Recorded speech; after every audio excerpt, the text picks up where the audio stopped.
Hello and अस्सलाम वालेकुम। Welcome to my YouTube channel. मेरा नाम है खान और एक और नई वीडियो के साथ आप लोगों के साथ हाजिर हैं।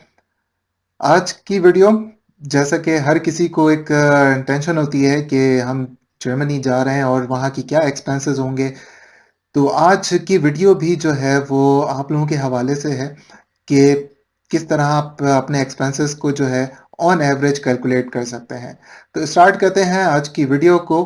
और उससे पहले आप लोगों से एक रिक्वेस्ट है कि अगर आपको ये वीडियो अच्छी लगे तो अपने फ्रेंड्स और फैमिली के साथ ज़रूर शेयर कीजिएगा। तो मंथली एवरेज एक्सपेंसेस जर्मनी के क्या हैं? आने से पहले हर किसी के जहनों में यही सवाल होता है कि सबसे पहले अकोमोडेशन किस तरह मैनेज की जाए और अकोमोडेशन की प्राइस क्या होंगे।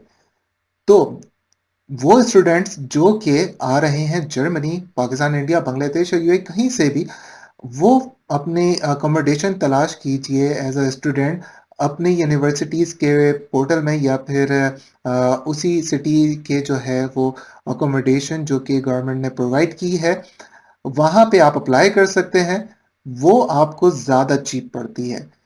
उसकी कॉस्ट जो कि आप पे करते हैं अगर आप स्टूडेंट डोम्स में रहते हैं जो कि गवर्नमेंट के हैं, उसकी कॉस्ट वेरी करती है 300-350 यूरोस टू 700-750 यूरोस। तो ये आप लोग जो है वो शेयर्ड अपार्टमेंट में रहते हैं। कहीं-कहीं जो है जिसकी कॉस्ट ज़्यादा है वहाँ पे आपको प्राइवेट अपने अपार्टमेंट यानी कि स्टूडियो अपार्टमेंट मिल सकते हैं। यही बात अगर हम अकोमोडेशन की जाए जॉब सीकर वीज़ा के लिए या फिर इमिग्रेंट्स जो कि आते हैं डायरेक्ट जॉब पे, उनकी कॉस्ट होती है अगर आप प्राइवेट लेने जाते हैं अपना रूम, और स्टूडेंट्स भी अगर कोई प्राइवेट अपनी अकोमोडेशन लेते हैं, तो उसकी कॉस्ट अगर रूम की हम बात करें तो उसकी कॉस्ट होती है 700 यूरोस। 700 मिनिमम कॉस्ट है जो कि आपने प्राइवेट रूम के लिए देनी है, प्राइवेट अकोमोडेशन के लिए। ठीक है। अगर आप पूरा अपार्टमेंट लेते हैं जो कि स्टूडियो अपार्टमेंट है, उसकी कॉस्ट अप्रोक्सीमेटली 1150 टू 2000 यूरो तक भी जा सकती है। तो 1500 तक का भी मिल सकता है आपको। तो ये जो है ये आपका रूम का रेंट होगा। यूटिलिटीज इसमें शामिल नहीं होती। यूटिलिटीज आपने अलग से पे करनी होती हैं। कार्ट मिटे बेसिकली जो है वो आपका कोल्ड रेंट होता है, यानी कि सिर्फ आपकी स्पेस का रेंट है जो आपने पे करना है। उसके अलावा यूटिलिटीज जिस तरह आप पाकिस्तान, इंडिया और अपने कंट्री में देते हैं, यानी कि बिजली का bill, gas, sewerage, water, whatever, ये जितनी भी यूटिलिटीज़ हैं ये सारी आप एक्सटर्नली पे करते हैं। यहाँ पे भी ऐसे ही होता है। कुछ जगहों पे जो है वो लैंडलॉर्ड डिसाइड कर लेते हैं म्यूचुअल अंडरस्टैंडिंग के साथ कि आपने फिक्स अमाउंट देनी है, लेकिन अगर उसके ईयरली एक्सपेंसेस निकाले जाए अगर ज़्यादा होते हैं तो आपको कभी ज़्यादा ही पे करने पड़ जाते हैं। स्टूडेंट्स और जॉब पे जो हैं वो अगर प्राइवेट अकोमोडेशन लेते हैं ये उनके लिए है। जो स्टूडेंट डोम्स में रहते हैं उनको कुछ नहीं पे करना एक्स्ट्रा, उनको बस खाली अपना रेंट पे करना है, दैट्स इट। तो इसलिए मैं आप लोगों से कहता हूँ कि स्टूडेंट्स अपने पहले स्टूडेंट अपार्टमेंट्स बुक करा लें या फिर स्टूडेंट रूम्स बुक करा लें, तो यहाँ पे आके आप लोगों को ज़्यादा परेशानी नहीं होगी। इसके बाद हम आते हैं अपने दूसरे एक्सपेंस की तरफ जो कि है आपका हेल्थ इंश्योरेंस से रेलिवेंट। हेल्थ इंश्योरेंस से रेलिवेंट मैंने एक वीडियो ऑलरेडी बनाई हुई है कि आपको पब्लिक इंश्योरेंस लेनी चाहिए, प्राइवेट इंश्योरेंस। तो हेल्थ इंश्योरेंस का जो आपका एक्सपेंस आता है, जो स्टूडेंट हैं बिलो 30, उनकी कॉस्ट है 112 यूरोस मिनिमम। 112 यूरो आपने पे करने हैं। अगर आप 30 साल से ऊपर हैं तो इट्स डबल ऑलमोस्ट। ठीक है।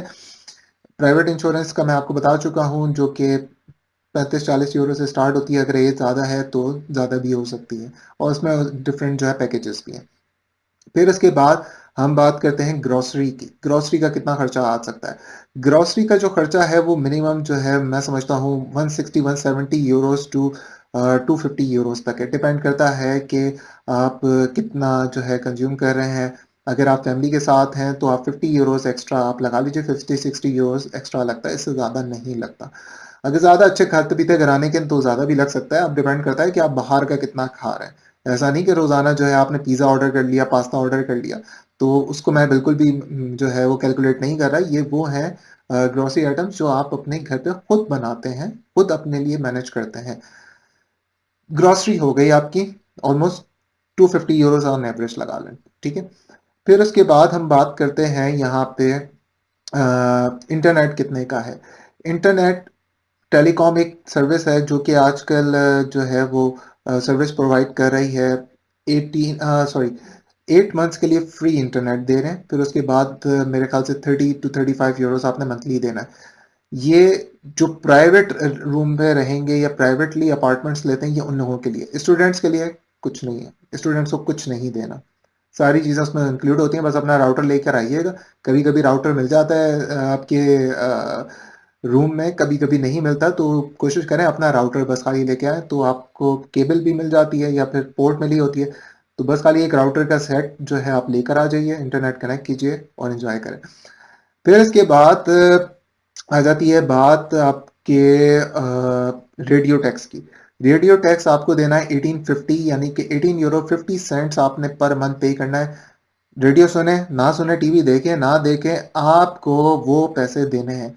अगर आप वो पैसे नहीं देंगे तो आपको फाइन आ सकता है, और अगर फिर भी आपने नहीं दिए तो कोर्ट का लेटर भी आ सकता है आप लोगों के पास कि आपने ये पे करने, अदरवाइज आप कोर्ट में आके जवाब दीजिए। गुड थिंग कि अगर आप जो है स्टूडेंट अपार्टमेंट्स में रह रहे हैं तो वहाँ पे आपके साथ जो अपार्टमेंट मेट्स हैं, आप उनके साथ स्प्लिट कर सकते हैं। यानी कि 1850 को आप जो है वो 3-4 लोगों में डिवाइड कर सकते हैं और आप मंथली उनको पे कर सकते हैं। कोई भी एक जो है वो नॉमिनी होगा जो पे करेगा, और फिर सारे मिलके उसको पे कर देंगे, जो भी उसके रेडियो के पैसे बनते हैं डिवाइड करने के बाद। जो प्राइवेट रह रहे हैं उनको ये टैक्स खुद ही भरना है। इसके बाद बात हो जाए हमारी मंथली टिकट की, यानी कि ट्रैवल टिकट। ट्रैवल टिकट के बारे में आपको बता दूं कि जो स्टूडेंट्स हैं, उन जो पब्लिक यूनिवर्सिटीज़ में एडमिशन लेते हैं, most of the universities offer semester ticket. तो आपकी जो फीस होती है 200-250 यूरो, जो इन्रोलमेंट फीस है, वॉट एवर आप उसको कुछ भी कह लें, तो वो फीस के साथ आपको सेमेस्टर टिकट भी मिल जाता है। कुछ जगहों पे तो पूरी स्टेट के टिकट भी मिल जाते हैं। तो जो प्राइवेट है, यानी कि अगर आप जो है प्राइवेट यूनिवर्सिटीज़ में, तो उसमें ऐसा कुछ भी नहीं होता। अगर वो ऑफर करते भी हैं तो 50% या 25% ऑफर कर देंगे। लेकिन जो जॉब सीकर वीज़े पे आ रहे हैं, जो जॉब पे आ रहे हैं डायरेक्ट जर्मनी, उन लोगों के लिए मैं बता दूं कि अगर आप सेंटर में रहते हैं तो ऑन एवरेज जो सेंटर का टिकट है वो आपको पड़ेगा 55 टू 60 यूरोस तक का। और अगर आप इसका जोन बढ़ाते हैं, लाइक आप सेंटर में रहते हैं और आपको जो है किसी दूर जगह पे जाना है, लाइक उसके जोन और प्लस हो जाते हैं, तो उसकी कॉस्ट जो है वो थोड़ी सी बढ़ जाती है। और लास्ट अगर मैं स्टॉप बता दूं, या लास्ट जोन मैं आपको बताऊं, तो अगर आपको 55 यूरो का मंथली टिकट है तो वो आपको 250 यूरोस तक का भी पड़ सकता है। तो ये चीज़ें आपको वेरी करती हैं, लेकिन मैं मिनिमम जो आपको बताऊंगा जो सेंटर का है वो है 55 यूरो तक का। किसी भी आप जर्मनी के सिटी में चले हैं जो बड़े सिटीज़ हैं, तो मिनिमम आपका मंथली एवरेज ये कॉस्ट पड़ती है ट्रैवल की। तो अब सारी चीज़ें इसमें कवर हो चुकी हैं। अच्छा, अगर किसी के पास गाड़ी है तो पार्किंग के जो है वो आपको पैसे देने पड़ सकते हैं। पार्किंग के 30 यूरोस फीस है, 30 यूरोस रेंट होता है, वो आपने पे करना है। बाकी ऑन एवरेज इतनी ज़्यादा ज़रूरत पड़ती नहीं है। तो मंथली जो स्टूडेंट्स हैं उनकी जो कॉस्ट है वो अप्रॉक्सीमेटली पड़ती है 650 यूरोस टू 750 यूरोस। और अगर आप प्राइवेट हैं तो आप जो है यानी कि जॉब सीकर वीज़े पे है या फिर इमिग्रेंट हैं, तो आपकी जो कॉस्ट है वो वेरी करेगी। 1500 टू 2000 यूरोस आपका मंथली एक्सपेंस होगा। तो उम्मीद करता हूँ कि सारे एक्सपेंसेस आप लोगों के साथ क्लियर हो चुके होंगे, और आप जो भी प्लान करेंगे इस एक्सपेंसेस को कैलकुलेट करके करेंगे। फिर भी अगर कोई सवाल है, कोई क्यूरीज है, कोई प्रॉब्लम है इस वीडियो के हवाले से, एक्सपेंसेस के हवाले से, तो आप मुझे अपने कमेंट्स में जो है बता सकते हैं, पूछ सकते हैं, कोई क्यूरीज हो। अगर वीडियो अच्छी लगी हो तो ज़रूर लाइक कीजिएगा। टिल देन आपसे मिलते हैं नेक्स्ट वीडियो में। अपना बहुत सारा ख्याल रखिएगा। Take care. अल्लाह हाफिज़। Bye bye.